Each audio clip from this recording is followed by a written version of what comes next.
जय जोहार, जय आदिवासी। आम आदमी पार्टी, आम आदमी पार्टी। मंच पे आसीन आपके लोकप्रिय विधायक, आपके भाई, बहादुर नेता, संघर्षशील नेता भाई चैतर बसावा जी, इस जिले के अध्यक्ष निरंजन भाई बसावा और हमारे जितने उम्मीदवार हैं, जितने कैंडिडेट्स हैं, मैं चाहूंगा एक बार आप लोग भी खड़े हो जाएं और इनके लिए जोरदार तालियां आप लोग बजा दीजिए।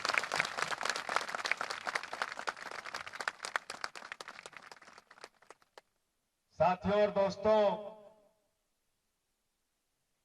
आम आदमी पार्टी जब हम लोगों ने 2013 में बनाई थी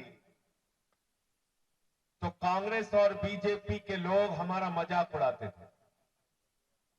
कहते थे अरे ये टोपी वाले, ये गरीब आदमी की पार्टी, अरे ये झाड़ू वाले, ये तो रेडी वालों की पार्टी है, ये तो ऑटो वालों की पार्टी है, इनका तो सफाया हो जाएगा, पता नहीं चलेगा।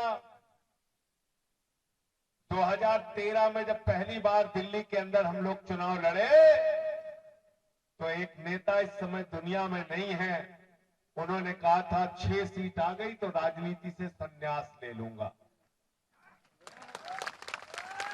पहली बार में 28 सीटें दिल्ली के अंदर आई। दूसरी बार में लोकसभा का चुनाव लड़े हम, 4 सीट आई। फिर बीजेपी वाले, कांग्रेस वाले कहने लगे अब इनका सफाया हो गया। लेकिन 2015 में 70 में से 67 सीटें आई, 70 में से। फिर 2020 का चुनाव हुआ, 70 में से 62 सीटें आई। पंजाब का चुनाव हुआ, 92 सीटें आई। जब गुजरात में हम लोग चुनाव लड़ने के लिए आए तो पूरी की पूरी भारतीय जनता पार्टी, नरेंद्र मोदी जी की ताकत, अमित शाह जी की ताकत, पूरी ताकत लग गई। एक भी सीट नहीं आनी चाहिए, एक भी सीट नहीं आनी चाहिए। 5 विधानसभा की सीटें आई, 5 विधानसभा, और 14% वोट मिला। और आपने अपने भाई चैतर बसावा को यहां से विधायक बनाया। इस पूरे क्षेत्र में, पूरे इलाके में, पूरे गुजरात के अंदर चैतर बसावा की आवाज पहुंचने लगी। किसके लिए? आदिवासी समाज के लिए, आदिवासी के हक के लिए, गुजरातियों के हक के लिए। क्या गलती की इन्होंने? इंटर पास करने के बाद आदिवासी समाज के बच्चों को जो सुविधाएं मिलती थी, स्कॉलरशिप मिलती थी, वो सरकार ने बंद कर दिया। आपके इस विधायक ने, आपके इस भाई ने गांधीनगर में आंदोलन किया और वो सारी व्यवस्था जो पहले से थी बच्चों के लिए बहाल हुई। ये लड़ाई लड़ने का काम किया। फिर क्या किया इन्होंने गलती? दूसरी गलती की, एक आरटीआई लगा दी। विधायक जी ने आरटीआई लगाई, चैतर भाई ने आरटीआई लगाई। बताओ हमारे आदिवासियों के विकास का फंड कहां गया? हमारी सड़कों का फंड कहां गया? स्कूलों का फंड कहां गया? अस्पतालों का फंड कहां गया? गांव के विकास का फंड कहां गया? तो सरकार ने बताया वो तो मोदी जी की रैली में खर्चा हो गया। कितना पैसा खर्चा हुआ मालूम है? कितना पैसा खर्चा हुआ? 50 करोड़। कितना? 50 करोड़। 50 करोड़ में आदिवासी समाज के बच्चों के लिए अच्छे स्कूल बन सकते हैं, 50 करोड़ में अच्छे अस्पताल बन सकते हैं, आपके गांव की सड़कें बन सकती हैं, आपको पीने का साफ पानी पहुंच सकता है। लेकिन आपका पैसा आदिवासी विकास फंड का पैसा 50 करोड़ रुपए नरेंद्र मोदी की रैली में खर्चा हुआ, और जब वो खर्चे का हिसाब हमने देखा तो होश उड़ गए। मोदी जी का स्टेज कितने में बना था पता है आपको? 7 करोड़ रुपए का स्टेज। मोदी जी की रैली में लोगों को लाने के लिए कितना बस का खर्चा हुआ है पता है? 7 करोड़ रुपए। मोदी जी की रैली में जो शौचालय बना था उसमें कितना खर्चा है पता है? 2 करोड़ 40 लाख रुपए। और मोदी जी की रैली में जो समोसा खाया गया उसका दाम पता है? 2 करोड़। गलत तो नहीं कह रहा हूं भाई? एक समोसे का दाम कितना है? अभी वहां कह रहे थे 5 रुपए। निरंजन भाई, चैतर भाई, 5 रुपए में तो 2 करोड़ में कितना समोसा मिला? 40 लाख समोसा। कितना? मोदी जी की रैली में 40 लाख समोसा खा गए।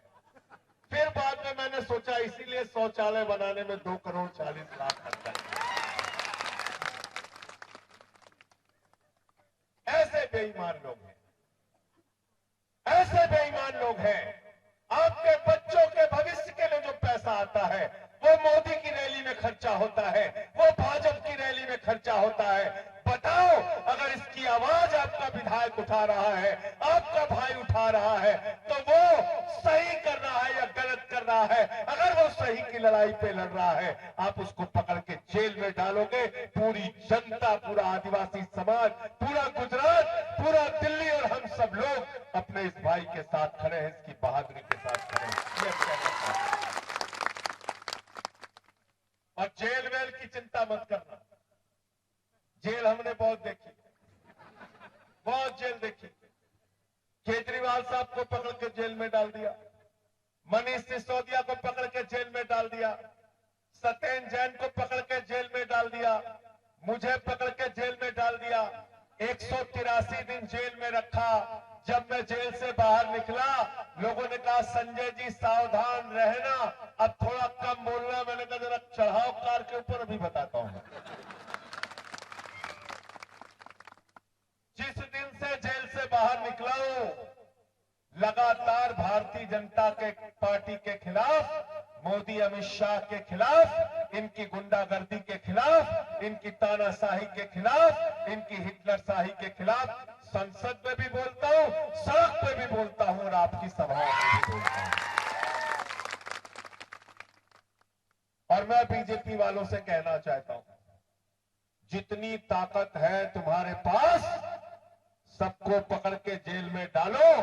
जिस दिन सत्ता परिवर्तन होगा, एक एक चीज का हिसाब सूद समेत, ब्याज समेत दिया जाएगा। डालो, तुम जेल में डालो।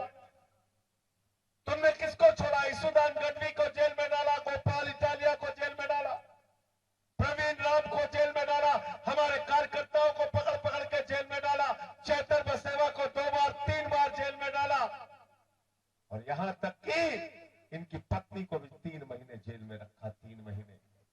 और अगर ये अत्याचार याद है, ये जुल्म और ये अपराध भारतीय जनता पार्टी का याद है, तो मैं आपसे कहने के लिए आया हूं, बिरसा मुंडा जी को मानने वाले लोगों, सूद ब्याज समेत इस चुनाव में इनसे बदला ले लेना, झाड़ू चलाना, झाड़ू।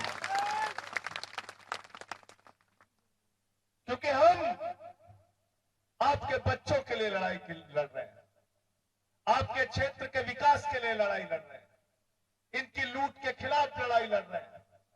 अभी मैं सूरत में था, बताया गया यहां पे एक स्मार्ट मीटर आया है। पता नहीं आप लोगों के यहां आया कि नहीं आया? आ गया तो थोड़ा थोड़ा आया। तो हमने पूछा भाई स्मार्ट मीटर कैसा आया है? टाई पहन के आया है, कोट पहन के आया है, जीन्स पहन के आया है, टी शर्ट पहन के आया? बोले नहीं नहीं साहब, स्मार्ट मीटर आया है, भाजपा वालों का स्मार्ट मीटर। वो स्मार्ट मीटर क्या है पता है आपको? जैसे मोबाइल में रिचार्ज कराते हो, पैसा खत्म, मोबाइल बंद। ये स्मार्ट मीटर। रात में 2 बजे 3 बजे आप लोग सो रहे हो, बच्चा रो रहा है, पैसा खत्म, बिजली खत्म, स्मार्ट मीटर बंद। घर में बाप बीमार है, मां बीमार है, रात में बिजली गुल, पैसा खत्म, स्मार्ट मीटर बंद। तो मैं आप लोगों से कहना चाहता हूं, आम आदमी पार्टी वालों को जिताइए। ये स्मार्ट मीटर की लूट हम लोग खत्म करेंगे, पूरे गुजरात से खत्म करेंगे।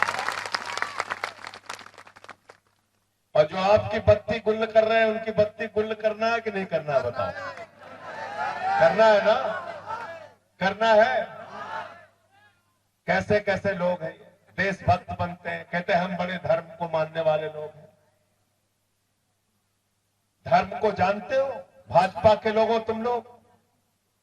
भगवान श्री राम ने सबरी के जूठे बेर खाए। भगवान श्री राम को निषाद राज का साथ मिला। भगवान श्री राम ने भालुओं की, बानरों की सेना बनाकर रावण का नाश किया। ये भगवान श्री राम का चरित्र था। और तुम लोग आज रावण के रास्ते पर चल रहे हो, इसलिए हमारी लड़ाई तुम्हारे साथ है, तुमको खत्म करने की लड़ाई। मंदिर में चंदा चोरी करनी, मैंने पकड़ा, मंदिर का पैसा खा लिया। अभी वो मनरेगा की स्कीम महात्मा गांधी जी के नाम पे थी, उसको जी राम जी पे कर दिया।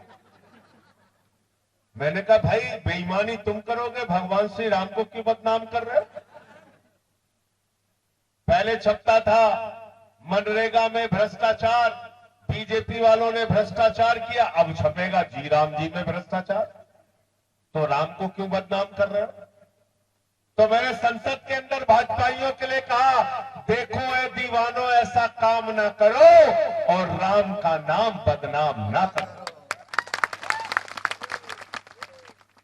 ये चंदा चोरी करने का काम न करो।